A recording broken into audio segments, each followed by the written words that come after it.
Olá, eu sou a Érica Andrade, Família Mais está no ar.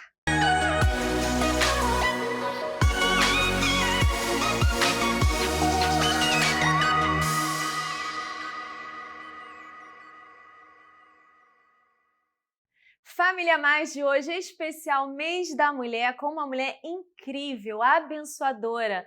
A minha convidada de hoje é a pastora Bianca Valandro.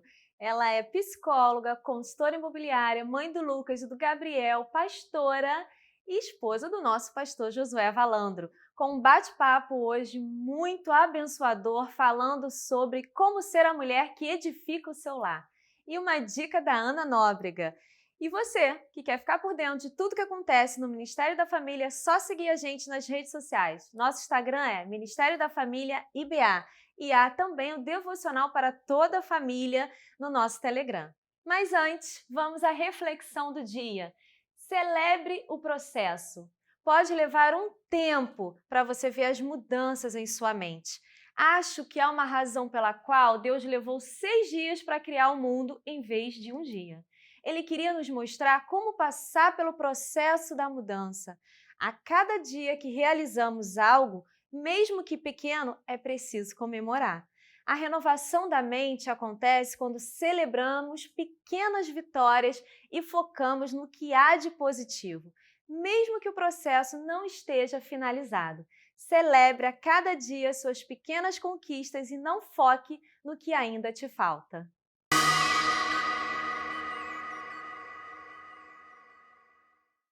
Família Mais, especial Mês da Mulher, e não poderia deixar de trazer a nossa pastora, Bianca Valandro. Linda, que bom ter você aqui. Prazer é meu. E ela é psicóloga, corretora imobiliária, esposa do pastor Josué, mãe do Lucas e do Gabriel, uma mulher que tem nos inspirado. É um privilégio receber, tê-la aqui conosco, e eu sei que esse nosso bate-papo vai ser muito abençoador. Amém. E para começar, eu já queria te perguntar, pastora, que você compartilhasse um pouco com a gente como é que foi ali a sua história com o pastor Josué, como que iniciou esse processo de namoro, como que foi?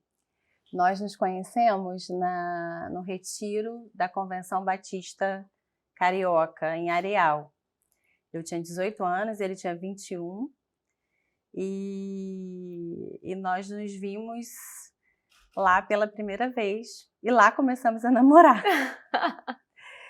Ele conta que ele foi procurando uma esposa, com 21 anos, né? Novo. Mas ele diz isso, que ele já tinha meio que namorado todas as meninas lá da Ilha do Governador e não tinha achado que era nenhuma delas. E ele foi para esse retiro com essa intenção. Eu não fui com a mesma intenção, na realidade. Eu nem queria ir, eu fui porque meus pais insistiram para eu ir, eles foram também. E lá, no primeiro dia, eu não fui. E ele conta que no primeiro dia ele olhou, caramba, não é aqui então também. E aí eu cheguei no segundo dia. E aí foi uma troca de olhares assim, fatal. Mas um ótimo lugar, né? Pra se relacionar, para conhecer gente. Tenho vontade de voltar lá. E quando você era jovem, né, você já orava ali pelo seu futuro esposo? Você já tinha um perfil ali imaginado? Porque hoje eu recebo algumas jovens que falam assim, meu marido tem que ser assim, assim, assado, cabelo preto, magro, alto. Como que foi com você? Eu já orava assim. Graças a Deus, eu fui criada na igreja, né, numa família cristã, e isso era muito importante para mim. Os meus pais eram separados, então a minha vontade de casar e ter uma família para sempre era muito grande. Então eu tinha preocupação já com isso desde cedo. Eu era bem integrada na igreja, nos trabalhos da igreja e com os jovens da minha idade. E eu via muitos jovens com um pé na igreja, um pé no mundo. Isso tinha muito, né? Jovens que até eram ativos na igreja, mas não estavam firmes com o Senhor, sabe? Sim. Então eu tinha na minha mente que eu queria uma pessoa firme com Deus. Isso era um ponto, era importante para mim. Eu queria alguém que valorizasse estudo e trabalho como eu valorizava. Porque eu tinha muita vontade, mesmo antes de fazer faculdade, eu tinha muita vontade de fazer uma pós-graduação, de ter um bom emprego, de ser bem-sucedida. E eu acho que eu não conseguiria lidar com uma pessoa que não tivesse essas características, essas ambições boas como eu tinha. Então, acho que ser um servo do Senhor, ter ambições de estudo e trabalho, eram coisas muito importantes para mim. E uma coisa que eu pensava em ter alguém bem-humorado, porque eu sou bem-humorada. E eu não conseguiria lidar com uma pessoa no dia a dia com mau humor. Entendi. E Deus me deu. Verdade. Mais do que isso. Todas essas características e mais ainda. Que bom. Então você que está aí, né, jovem, assistindo a gente, à procura, né, do seu par, coloque para Deus o que você quer, mas também seja ali decidida como a pastora e trace ali seu perfil. Porque muitas vezes elas se permitem, né, Bianca, hoje, eu acho. Sim. Mas eu estava buscando no lugar certo. Eu acho que as pessoas querem arrumar um namorado ideal ou um marido ideal, mas procuram numa boate, por exemplo.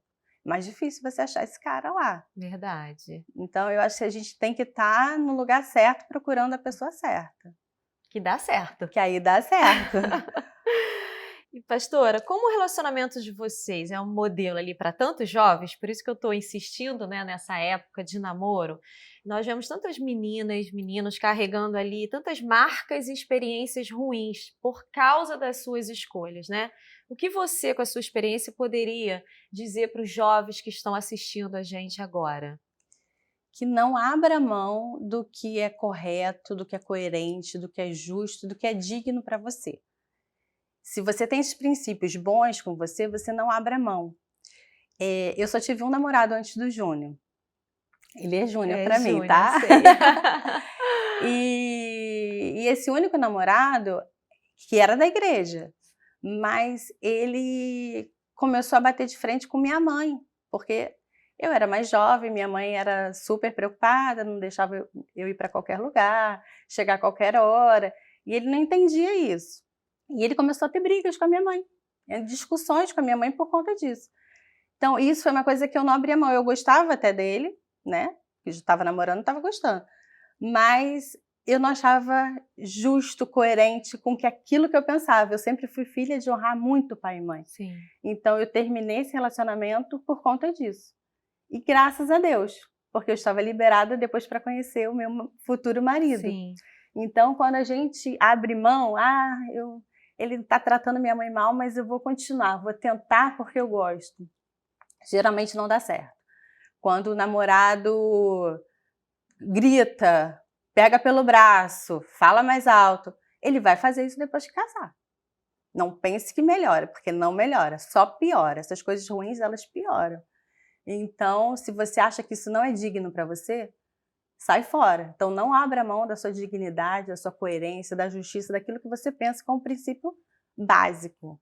É, verdade. Então, olha aí, né, para você que está em busca aí, né, do seu futuro marido, futuro esposo, não abra mão dos seus princípios, não é isso? Sim. Pastora, quando vocês se casaram, tinham certas aspirações profissionais, né?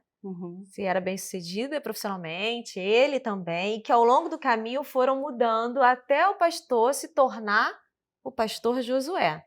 E como foi acompanhá-lo nessa decisão? Foi um desafio? Você ficou temerosa? Então, nós tínhamos os dois muita aspiração profissional, né? Vontade de ser alguém, e cedo a gente conseguiu ter empregos bons e ter uma remuneração boa. A gente conseguiu casar com a casa própria, que é uma coisa que não é fácil, né? E eu só tinha 22 anos, ele só tinha 25 anos, então a gente conseguiu algumas coisas e a gente tinha muitas aspirações ainda pela frente, com certeza. Mas teve um dia que ele chegou e me falou que tinha sido chamado e que a vontade dele de ser auditor fiscal tinha ficado de lado, a vontade dele ser empresário também, de continuar como analista de sistemas. Então, como é que seria isso para mim? Porque eu estava livre para decidir. E eu lembro como se fosse hoje dessa conversa. E eu falei para ele, olha, se você foi chamado, eu fui também. Porque eu te amo e a gente vai junto nessa. Então foi assim, as coisas, a gente teve que dar passos para trás financeiros por um bem maior, pelo ministério. Mas Deus supriu em todo o tempo e recompensou a gente. Muito tempo depois a gente deu alguns passos para trás, mas era necessário.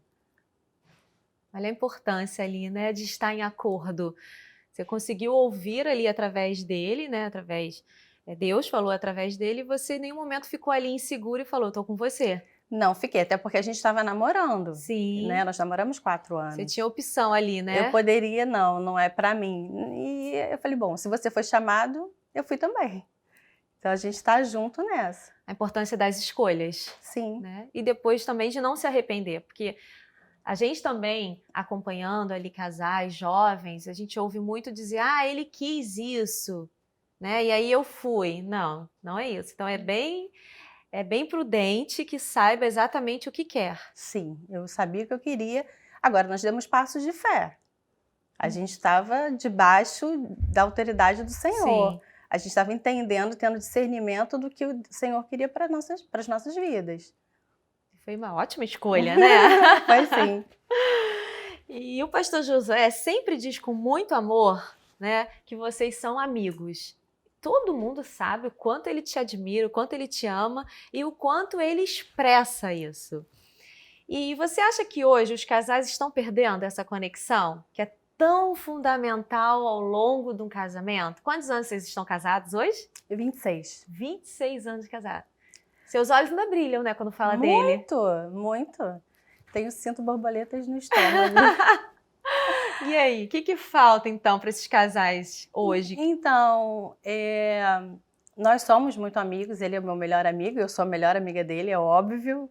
Não consigo entender casais que têm amigos que não são cônjuge. Não consigo entender.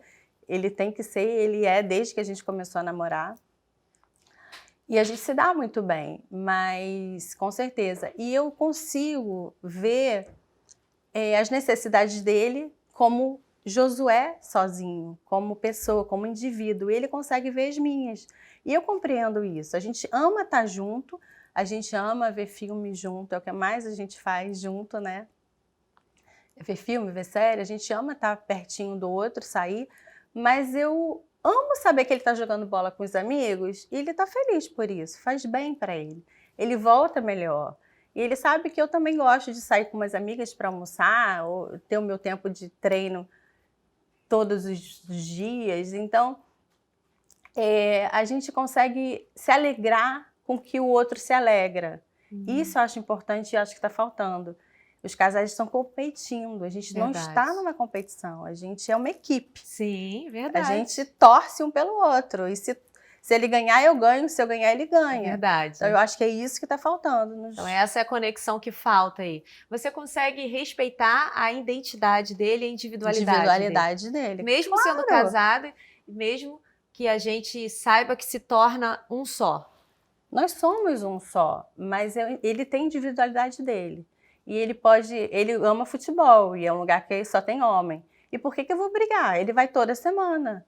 E ele vai no dia da folga dele, é o dia que ele pode ir. E eu poderia reclamar que no dia da folga dele ele tem que ficar comigo? Ele também vai ficar comigo em algum momento. Entendi. Mas ele tem que se divertir como ele gosta também. Que é uma coisa que eu não faço, eu não jogo bola. Entendi. Então eu queria que você desse um recado agora, né, para os casais que estão casados ali há um tempinho, né? Eu já vou fazer 21 anos de casada. E para que eles tivessem essa conexão de volta. Qual o recado você poderia deixar, né, para os casais que estão assistindo a gente agora? O recado é que você respeite a individualidade do seu marido, da sua esposa. Isso é muito importante, você tem que amá-lo acima de qualquer coisa. Então, se faz bem para ele, faz bem para você também. E o casal ele não está numa competição. Se eu ganho mais, meu marido fica super feliz, ele não fica chateado em momento algum. O dinheiro é nosso. Se ele ganhar mais, eu também fico muito feliz. Então, eu me alegro com as alegrias dele, ele se alegra com as minhas. E é assim que a gente tem que viver. Assim a gente é mais feliz. Verdade. Olha aí o recado para você. Seja uma equipe, né? Não tem como fazer gol. Os dois estão no mesmo propósito objetivo. Se ele fizer gol, eu posso ter dado passe para ele fazer aquele gol. e é vitória minha também. Sim, entendeu? Entendi. Fantástico isso, hein? Olha aí a dica para os casais, né? Embora a gente esteja no mês de março, comemorando o mês da mulher, nós estamos falando para as famílias, para os casais, para os jovens, porque vocês inspiram muitos, né? Muitos jovens. Todo mundo almeja ter um casamento bem-sucedido, mas eu achei fundamental quando você trouxe que tem que ter as escolhas, tem que saber recuar para avançar. Sim. Né? Isso é muito importante. E também entender e respeitar a individualidade que cada um de nós temos. Sim. E é super saudável, não é, Bianca? Claro! É mais saudável e necessário, assim. Né? Eu acho. É mais saudável assim. É? Eu acredito. Fica mais leve? Eu acho que fica muito mais leve. Eu conheço pessoas que brigam com o marido porque ela quer fazer compras, comprar roupa para a criança e ele tem que ir com ela. Gente, precisa disso? Eu faço compras melhor sem o meu marido. Com certeza. Então, seja para mim, seja para ele, seja para o filho, por que ele tem que ir? Ou, supermercado, se acha um sofrimento para um, por que os dois têm que sofrer juntos? Entendi. Se ele está trabalhando, eu estou no mercado, tudo bem, não tem problema nenhum nisso. Por isso vocês levam com essa leveza, esse bom humor, né? Tem que ser. Tem que ser. A vida fica mais fácil. É verdade. Mas vamos continuar. Como a mulher age com sabedoria para ser o pilar de apoio e sustentação do ministério do marido, né? Agora falando efetivamente de você como esposa. Como que você acha que uma mulher precisa agir com sabedoria para estar ali, junto do seu marido, sustentando, apoiando? Porque nós sabemos que é um grande desafio ser esposa de pastor. E imagino do pastor Josué, com tantas igrejas, tantas pessoas ali que vocês têm pastoreado. Como que você acha que uma mulher precisa agir? Eu acho que tem algumas coisas que a gente tem que ser. Sim. Enquanto mulher sábia. E a primeira é ser intercessora do seu marido. Se você não tá falhando feio.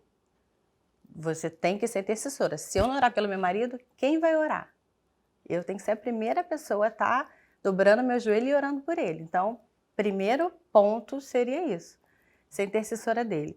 Com relação ao ministério, eu tenho que ser serva também. Nós somos servos, né? E eu tenho que ser serva nesse ministério. Seja eu pastora ou não. Esposa de pastor nem sempre é pastora, ok? Uhum. Seja eu tendo função de destaque ou não. Eu posso estar lavando o banheiro, eu posso estar cuidando das crianças, eu posso estar ministrando, eu posso estar orando. Eu posso estar agindo dos bastidores, mas eu tenho que ser serva, coração de servo. Eu acho que tem que ter, essa mulher sábia também, tem que ter um cuidado especial com os filhos. Porque o ministério toma um tempo além do normal, dos trabalhos normais. Né? Não existe horário. Não existe então, horário. O marido, muitas vezes, que é pastor, chega meia-noite, 1h da manhã, não tem sábado, não tem domingo. Então, se os dois estiverem tão atarefados, ou com coisas fora, ou com as coisas do ministério, os filhos vão ficar esquecidos. Sim. E a gente paga um preço por isso depois.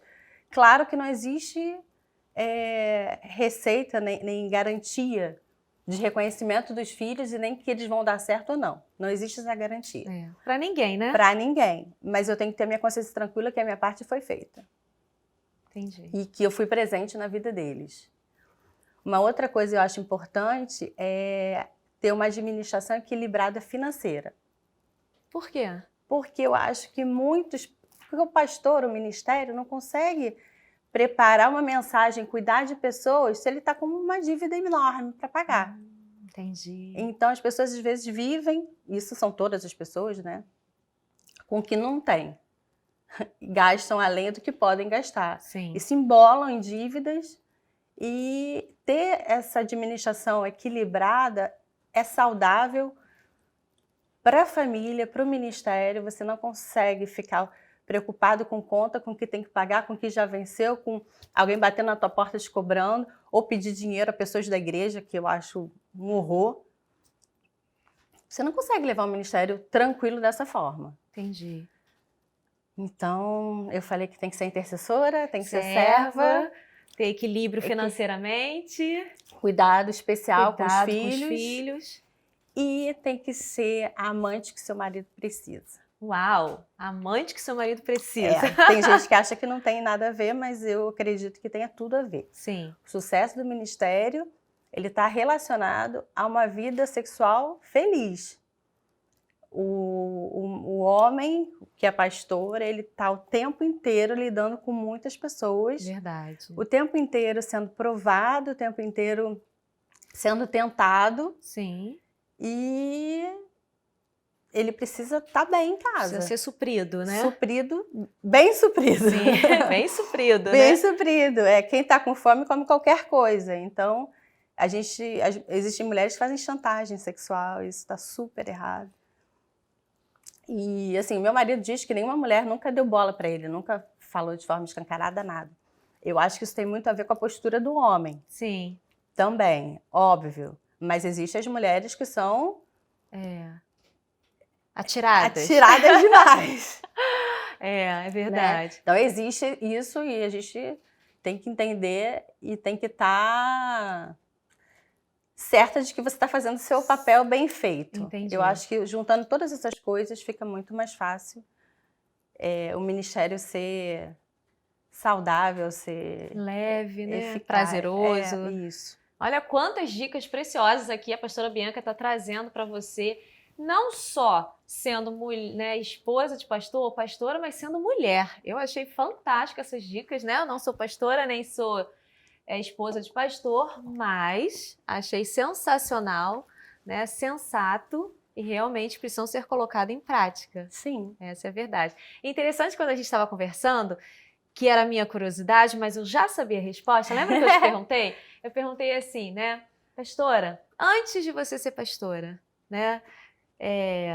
Mudou alguma coisa quando efetivamente você se tornou pastora da Igreja Batista Atitude? E eu já sabia a sua resposta, eu queria que você falasse para quem está em casa assistindo a gente, né? Se mudou ou não mudou, como que você se via? Não mudou. Eu já me sentia reconhecida, já era reconhecida como pastora pelas pessoas. Sim. Já existia o peso de ser da família pastoral, que existe o peso, existe... Mas existe a responsabilidade, mas existe o bônus, que é enorme, sim, com certeza, é gratificante demais. Mas eu não senti isso, eu nem senti necessidade de eu ser ordenada. Foi o que eu te falei. Foi. E na época, meu marido veio com essa ideia, né? Sim. E eu achava que nem tinha necessidade, eu não precisava daquilo. Porque já se via ali como tal, já né? Já me via, e só de me ver como auxiliar dele já é suficiente para mim. Sim. Eu não tenho necessidade de holofotes. Eu sou uma pessoa que não tenho mesmo, né? Eu entendo o reconhecimento, sim, eu entendo a honra, e como a nossa igreja trabalha a visão celular, quando eu atingi 50 células, ele me falou, Bianca, é importante isso, porque outras pessoas também foram reconhecidas pelo cuidado de tantas pessoas. Ok, isso eu entendo, mas eu não precisaria disso. Porque não precisaria. Você já estava ali exercendo todas essas funções que você trouxe aqui pra gente, né? E que muitas das pessoas nem veem, nem precisa. E pra você tudo bem, né? Tudo ótimo. E é verdade mesmo, né? Tudo bem, você tira isso de letra, né? Sim, com certeza. Mas vamos continuar, pastora. Como podemos entender que a nossa identidade como mulher não precisa ser abafada e nem concorrente dos nossos maridos? Eu sou mulher, sou esposa, sou mãe, sou profissional, mas sou submissa ao meu marido. Isso é tranquilo para mim, acho que tem que ser para qualquer mulher. E ele sabe que eu sou tudo isso, ele continua sendo a cabeça da casa. Sim. Eu acho que isso tem que ser muito claro, que a minha identidade não é abafada por eu ser mulher dele, por eu ser submissa ou não. As pessoas não entendem a submissão que está na Bíblia. Não mesmo. Mas eu ser submissa a um homem que morre por mim, como Cristo morreu pela igreja, é muito fácil. O problema é que os homens às vezes querem uma submissão e veem uma submissão como eu mando e você obedece. Sim. Não é isso, né? Não é isso. Mas ele é o chefe da casa, ele é o cabeça do lar e eu sou apoiadora dele e eu sou submissa a ele. Nós trocamos, mas eu tenho a minha identidade e em momento nenhum eu posso ganhar muito mais do que ele. Eu vou continuar sendo submissa a ele. Porque ele é o meu marido, porque Cristo ordenou assim, porque está na Bíblia assim. E dá certo, né? E dá certo, claro. Então, talvez você acredite que hoje, né, as mulheres, principalmente as jovens, você sabe que de cada turma que a gente tem acompanhado no curso antes, namorados e noivos, a grande maioria tem relatado para mim, Érica, eu não sei ser submissa. Eu falo, então não se case. Sim. Talvez você ache que é o fato delas não saberem o que é a submissão e acha que é esse peso ser submissa ali, né? Ou o mundo, né, deturpou, mudou isso. Até dentro das igrejas, o conceito de submissão é alguém que, eu vou ser abafada, eu vou estar à margem, vou estar, né, não estou ao lado, estou atrás. Não é desmérito nenhum para ninguém ser submissa. E quando você tem um homem que ele reconhece isso, que ele te ama como Cristo amou a igreja, ele nunca vai ser o mandante. Sim. Ele vai ser o líder. Sim. É isso. E as pessoas às vezes sabem. As mulheres precisam ser lideradas? Precisam, claro. Mas elas sabem, elas já leram a Bíblia, elas já entenderam essa passagem, mas elas não querem entender. O movimento feminista está tão forte que está mexendo com a cabeça de todas as mulheres. Mas por mais que ela seja bem-sucedida, por mais que ela tenha desenvoltura, por mais que ela tenha conquistado muitas coisas, ela precisa de um amor. Ela precisa de um homem que lhe dê segurança.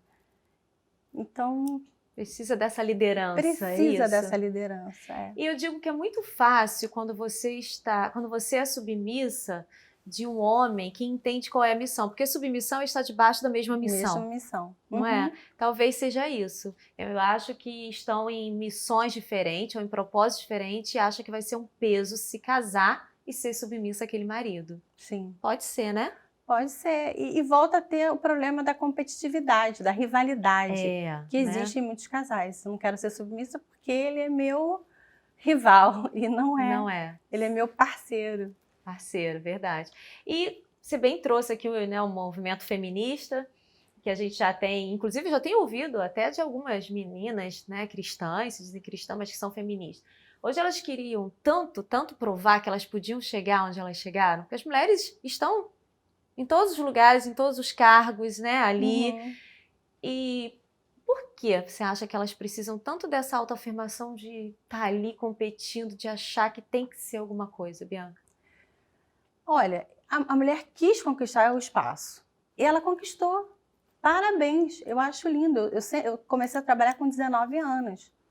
E com 19 anos, meus pais não precisavam mais me bancar. Graças a Deus eu tive um emprego bom tão cedo. Um ano depois eu estava comprando um carro zero, com meu dinheiro. Meus pais são pobres. Então, mas não era por isso que eu não devia satisfação a eles. Eu morava na casa deles. Eu tinha que honrá-los, eu tinha que dizer para onde eu ia, Então, é isso que as pessoas não entendem. Não é só com o marido, Sim. É com o pai, é com outra pessoa, é com o líder em outro lugar. Entendi. É com o chefe, né? Que tem que prestar. É com o chefe, mas a maioria consegue ser submissa ao chefe. Porque senão você é mandado embora. Porque senão você não recebe aumento, porque senão não é promovido. Mas em casa as pessoas tendem a relaxar. E aí querem botar as manguinhas de fora. Entendi. E acaba sendo muito danoso ali para a pessoa, para o relacionamento, para a família, né? Para o casamento. Muito. E o que você diria para essas mulheres, Bianca, que estão ali querendo a todo momento competirem com seus maridos, querendo provar aí? O que você diria para essas mulheres que estão assistindo a gente agora? Não precisa disso. Não precisa. As mulheres já conquistaram seu espaço. O mercado de trabalho está aí e a maioria nas posições de chefia, executivas, né, de empresas, são mulheres. Nós já conquistamos, mas isso não tem a ver com você ser submissa, com você ser parceira, com você ser esposa, ser mãe. As mulheres estão perdendo e estão perdendo time. Muitas querem aspirar tantas coisas quando vem já passou do tempo de ser mãe, já passou do tempo de casar, ou então não consegue o parceiro porque o nível dela está tão alto que elas não conseguem alguém à sua altura. Sim. Então a gente tem que equilibrar. Acho que a gente tem que ter equilíbrio. Verdade, tem que ter equilíbrio, né? Uhum. Tem algo que está faltando, é isso. É Equilíbrio.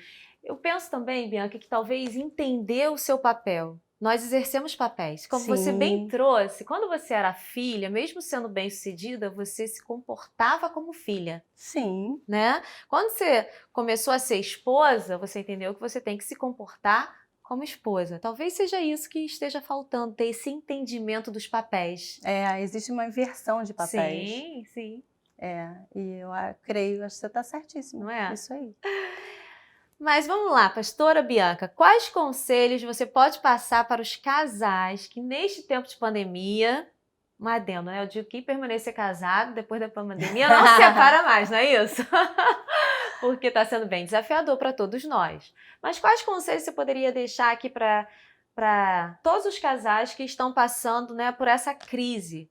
Não só a crise da pandemia, que afetou a todos nós fomos afetados, uns mais, outros menos, uns financeiramente, mas emocionalmente nós fomos mexidos nos nossos papéis, né? Todos. Nós éramos profissionais e daqui a pouco a gente continuou sendo profissional, mãe, ajudante do lar, porque a gente teve que exercer ali diversos papéis que cansam, não cansam? Uhum.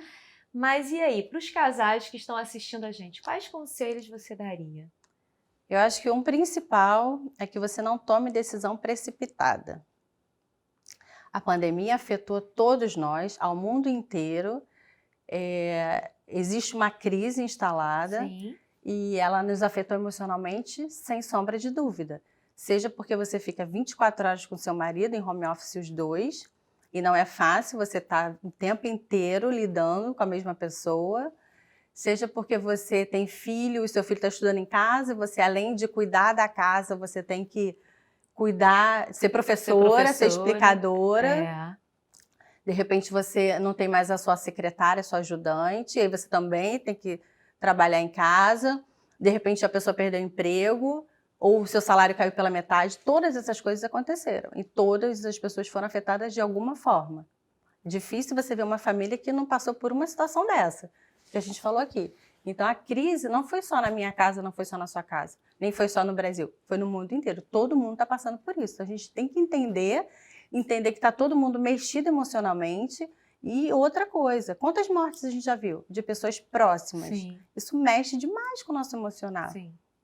Então todos nós estamos sendo afetados com isso. Então a gente não pode tomar decisão precipitada. Decisões sérias a gente não toma nem no riso, nem no choro. Nem na euforia, nem no momento de tristeza. Então eu acho que o principal conselho é você não tomar decisão precipitada. Não fazer, eu vou me divorciar por isso, eu vou acabar com o relacionamento por isso, coisas sérias você não tome agora. Sim. E tente se reconectar, recomeçar, entendeu? Esse marido que talvez esteja te deixando os nervos à flor da pele, porque você está 24 horas com ele, tenta lembrar de como vocês se conheceram, que a gente fez aqui, né? Como é que foi? Ali, né? Resgata. O que te fez se apaixonar por ele? Os pontos positivos que ele tem. Por que vocês se encontraram? Por que vocês se apaixonaram? Por que vocês estão juntos? O que fizeram? Tentar resgatar tudo isso para trazer para esse momento de crise. Então não toma decisão e se reconecta. Começa tudo de novo. Seja com seu marido, com seu filho, com alguém que te estressou também. Verdade. Eu digo que é uma ótima oportunidade da gente estar ali se reinventando, né, Bianca? E a pandemia trouxe isso pra gente. A gente aprendeu a fazer coisas que a gente nunca imaginou que a gente faria. Né? As pessoas, muitos executivos viajavam toda semana para países diferentes e agora ficam online fazendo a reunião e ninguém achava que podia ser feito dessa forma. E pode. E pode dar certo. As crianças. Quem imaginou que as crianças iam ficar em casa estudando? Uma coisa é adultos, EAD já existia, Sim. mas criança, e teve que dar. Então a gente aprendeu tanta coisa. Verdade. A gente reinventou processos. Então por que não reinventar um processo na sua casa? Olha aí, a oportunidade de você, né, marido, esposa, filho, filha, se reinventar dentro da sua família. Sim. Né? Como a gente aprendeu a fazer mesa posta, né? Nossa, você ama, a né? louca da mesa posta. Como é bom sentar à mesa, pelo menos ter uma refeição ali juntos. A gente Sim. pode resgatar isso nesse período, não é? Muito, muito. Eu consegui mesmo, porque Eu também. era difícil. Pelo menos uma refeição a gente conseguiu colocar. E é bom a gente sempre lembrar que nós somos seres humanos reinventáveis, né? Se tem uma coisa que Deus nos fez, né, que é possível se reinventar. Essa capacidade, de né? se reinventar. É verdade. Não é? E lembrando que tudo passa, não é isso, pastora? E vai passar. Vai passar? Vai passar, já já. Eu creio nisso. Eu também. Temos orado por isso, né? Sim, sim. E pastora, quando você olha para a história de vocês, né, para o legado que vocês já deixaram através da igreja, e como o exemplo de vocês com o que você imagina, porque vocês já têm uma história, né? Não é agora. A Igreja Batista Atitude pode ser nova, né? Consideravelmente, eu não sei, não tão nova. Adolescente. 17 anos. Isso, é adolescente, é verdade. Mas você já tem um legado, né? Você com a sua história, com o pastor Josué, com a sua família, como você bem trouxe a família pastoral. Vocês já deixaram um legado, mas como você se imagina daqui para frente? Então, primeiro eu imagino, com relação ao que aconteceu, que quando Deus quer fazer alguma coisa, é só a gente não atrapalhar, que Ele faz. E nada disso teria acontecido se não fosse Deus que tivesse feito. Apesar de eu achar que meu marido tem muitas características importantes, e ele é a pessoa mais sonhadora, mais motivada que eu conheço. E é super dedicado. Então, eu sei que ele teve todo o esforço inicial, né? E até hoje ele é o tempo inteiro, essa motivação constante. É verdade. 220 volts ligado. Então, ele tem o seu mérito nisso, óbvio, mas tudo isso que aconteceu foi Deus que fez. Só se permitiu. E a gente tem que se permitir. Então, se a gente só não atrapalhar, já dá certo. Interessante isso, quando você diz não atrapalhar o que Deus vai realizar. É se permitir, né? Se permitir. Dizer, eis-me aqui, me usa e se permitir. Isso aí. Que lindo! Bem, pastora, quero te convidar agora a assistir junto comigo o quadro Dicas Práticas. Vamos lá? Vamos.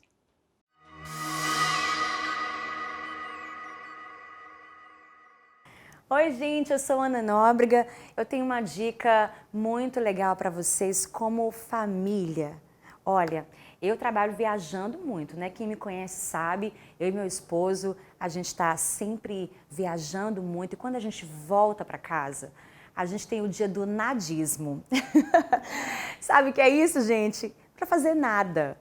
É isso mesmo, a gente tem aquele dia do descanso, o dia só pra gente, da gente comer o que a gente quer, da gente ver o que a gente quer, sem cobrança, sem obrigações, sabe? Meu marido já sabe que não vai me cobrar nada porque é o dia do meu nadismo, eu sei também que não vou cobrar nada dele porque é o dia do descanso. A gente precisa ter um dia para descansar. O descanso é bíblico, nosso Deus tirou o dia para descansar. Quem somos nós para não fazer isso? Então, nesse dia eu não atendo o telefone, nesse dia eu não faço nada que eu não queira, eu recupero as minhas forças, minhas energias para voltar no dia seguinte, cuidar da casa, fazer a comidinha, colocar tudo no lugar, desfazer as malas. Se eu tiver o dia do nadismo, certamente nos outros dias eu vou fazer tudo que eu tenho que fazer com a maior alegria do meu coração. Pega essa dica, marca aí com a sua família, combina. Gente, hoje é o dia do nada, é o turno do nada. A gente vai fazer algo em família, só o que a gente gosta, pra gente ficar juntinho, curtindo um ao outro, que isso é o mais importante, hein? Fica aí com essa dica e que abençoe vocês.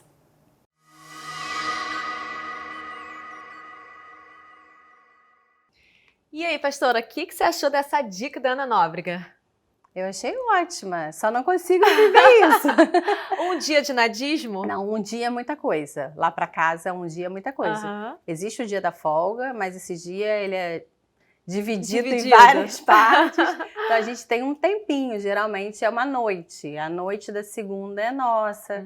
A gente faz nadinha junto.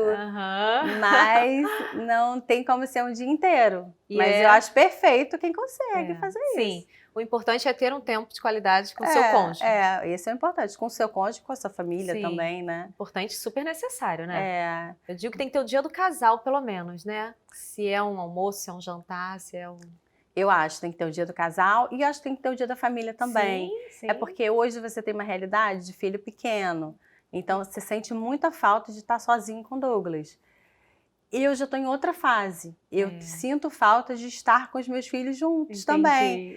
Porque depois que eles crescem, eles querem fazer nadinha com você. Essa que é a real, entendeu? Entendi. Então, a gente sente falta, a gente quer estar junto, a gente se curte bem. E isso é importante quando você nutre um relacionamento bom. Então, quando os filhos crescem, você não fica a ver navios. Porque quando você tem um casamento que não é bom, quando os filhos saem, começam a sair sozinhos, namorar e etc., você fica, e agora? O que a gente faz? Com A gente dois não se estranhos dá. ali, né? A gente não se dá direito, a gente não sabe fazer nada junto. Entendi.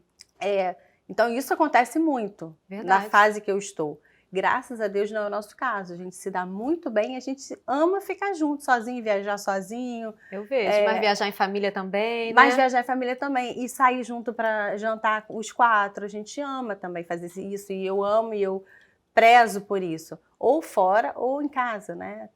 Tendo esse momento nosso. Sim. E agora eu queria perguntar, né, sobre filhos. Nós sabemos, como você bem trouxe, tem uma pequena, você está naquela fase do jovem, né? Para você, quais são os nossos principais desafios hoje na criação dos filhos?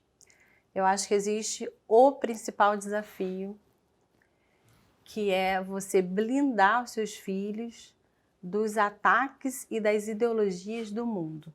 Esse é o principal.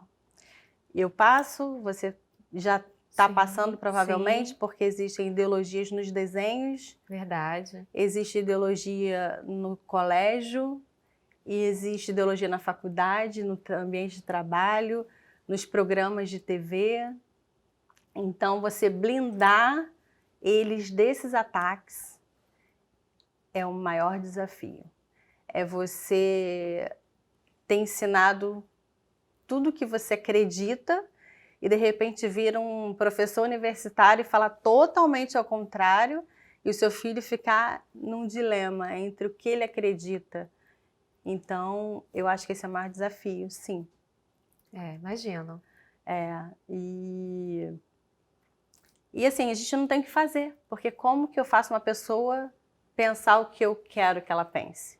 A gente só tem que, né? Com ninguém a gente consegue fazer isso, nem com os filhos que saíram de nós. Verdade. A gente não consegue. Então, a gente tem que tentar ao máximo. É uma luta. É uma luta diária, injetando ali tudo que você ensinou. Tudo que você puder ensinar. Reforçando ali, né? E pedir ao Senhor para que a semente que você colocou, ela ou não saia, ou se ela sair um dia volte. Essa semente, ele veja isso. Então, é o maior desafio, sem sombra de dúvida. As pessoas acham que é dinheiro, quer pagar escola, quer pagar creche, quer pagar faculdade. Isso é mole. Isso é fácil. Só trabalhar, né? Só trabalhar ou você se adequar. Não posso pagar a faculdade X, eu pago a Y. Né? Faço um EAD, eu não sei. A gente se adequa. Sim. Agora, ideologia mundana, que a gente está vendo hoje assim, de forma tão clara, né? Tem nos assolado, né? Tanto Instagram, em todas essas redes sociais, é demais. Hoje eu entendo quando a minha mãe me dizia assim, Érica, chega uma idade dos filhos que você só pode orar. É verdade. Né? Eu falava, mãe, que a minha irmã mais nova já veio numa outra realidade, né? Enfim. E eu falava, e ela dizia, teve uma idade que você só ora para os seus filhos. E outra, eu entendo que quando eu tinha filho pequeno, e os dois, assim, diferença de 3 anos, eu me sentia muito cansada. Né? Mas esse é papo para gente nova mesmo, né? Porque depois de uma certa idade você não consegue, você não tem o mesmo pique. E as pessoas falavam assim, cansaço você vai ver depois. Eu tinha um colega de trabalho que ele falava assim, eu fico louco para chegar segunda-feira. Eu odeio o final de semana. E eu amava o final de semana e eu não entendia. Porque os meus filhos começam a sair, começam a dirigir. E uma preocupação, a gente não dorme. Quando chega a segunda é um alívio. Eu não entendia isso. E hoje eu entendo. E hoje eu amo de segunda a sexta também. Porque a preocupação é enorme. O cansaço emocional ele é muito pior do que esse cansaço físico. Verdade. Então, seu filho sai com o carro, e você tem que ficar pedindo a Deus para não ter nenhum acidente, não ter nenhum assalto. Para protegê-lo, Para pra protegê-lo. guardá-lo. Então, você não sabe exatamente onde ele está, o que exatamente ele está fazendo, com quais pessoas, né? Porque é difícil. E hoje você conseguiria falar para os pais que estão assistindo a gente se sentem culpados, né? De entender que fez a parte dele, mas aí os filhos fazem as suas escolhas, porque a gente não tem como mudar ninguém, né? Você bem trouxe isso, é verdade. Eu digo que a pessoa se permite ser mudada se ela quiser. Isso. Não é? Mas os pais que estão assistindo a gente agora em casa, o que você poderia dizer para acalmar esses pais que estão passando por esses desafios com seus filhos, Bianca? Que não sinta culpa, que não carregue essa culpa. A gente não tem garantia, como eu falei antes. Verdade. A gente não tem garantia de nada. A gente vai fazendo e a gente só tem que acreditar na educação que foi dada e acreditar na semente que foi plantada. Eu plantei uma semente de bênção, eu ensinei o Cristo verdadeiro para os meus filhos e é isso que eu tenho que acreditar. E como a sua mãe falou, e orar. Mas eu não posso me sentir culpada, porque ninguém, eu não posso responder por ninguém. Sim. Nem pelo meu filho, nem pelo meu pai. Verdade. Né? Nem por geração nenhuma, Sim. nem por ninguém. Eu posso responder por mim. E é assim que a gente vai dar contas, né? Verdade. A Deus. A gente vai dar contas do que a gente fez. Então, a gente não pode se sentir culpado. A gente tem que ter certeza do que foi feito. Como eu falei antes, a questão do cuidado na criação dos filhos. Eu sei o que eu fiz. E eu entender tenho ali que ter a responsabilidade, né, de exercer o seu papel como mãe. Isso você enquanto sabe. eles são pequenos, porque depois não tem mais o que fazer. Né? Fazer manutenção na educação que você deu. Sim. Depois de um tempo, não é isso? É verdade. Então, é confiar no que você fez, confiar em Deus. Verdade. E aí cada um toma as suas escolhas, porque é assim, né? Vamos lá. A gente está quase finalizando o nosso bate-papo. A gente poderia ficar aqui conversando, né? Tantos assuntos, você tem tanto a acrescentar em nossas vidas. Mas eu queria que você falasse agora. Existe fórmula de sucesso para um casamento feliz? Qual é a sua? Existe. Perdoar, perdoar e perdoar. Ai, gente! Não. Isso é muito importante perdão também. Faz parte diariamente de um casamento. Eu falei isso ontem com uma pessoa. Diariamente. Mas, além disso, eu acho que é você ter humildade para aprender no casamento e sabedoria para ensinar. Humildade para Para aprender. aprender e sabedoria para você ensinar. A gente tem que saber falar, tem que saber ensinar, tem que saber sinalizar. As pessoas não sabem fazer isso. E a gente consegue tantas coisas só mudando o tom de voz, só mudando a forma como fala, só mudando o tempo, o horário, o dia. O momento ali. O momento. Eu super conheço meu marido e eu sei o momento. Às vezes os meninos pedem alguma coisa e falam assim, não é hora hoje, não é dia. Depois a gente conversa sobre isso. E a mesma situação, às vezes naquele momento ele poderia dar um não e no outro poderia dar um sim. Porque é o momento. Então, eu tenho que ter essa sabedoria para agir e para ensinar, né? Uau! Simples, objetivo e direto. Para a gente finalizar, né, eu não poderia deixar de perguntar quem é a Bianca por Bianca? Quem sou eu? Por você mesma. Eu sou essa pessoa simples. Eu sou tímida, eu sou bem-humorada, eu sou amiga, eu sou amável, eu sou verdadeira. Isso às vezes eu acho que é até um defeito, eu sou verdadeira demais, eu sou bem transparente. Eu acho que essa sou eu. Muito obrigada pela sua presença, viu? Foi uma bênção ter você aqui. Nós estamos pela Atitude TV toda sexta-feira, 21h30 e pela Bem Mais TV. E hoje, nesse especial Mês da Mulher com a pastora Bianca Valandro, eu tenho certeza que você foi muito abençoado. Então compartilhe aí o nosso link com o maior número de pessoas que você puder.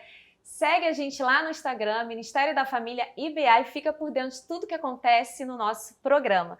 Bianca, muito, muito obrigada. Foi um privilégio ter aqui com a gente. Foi Deus te uma abençoe, honra. tá? Privilégio meu. Muito bom. Um beijo e até o próximo programa.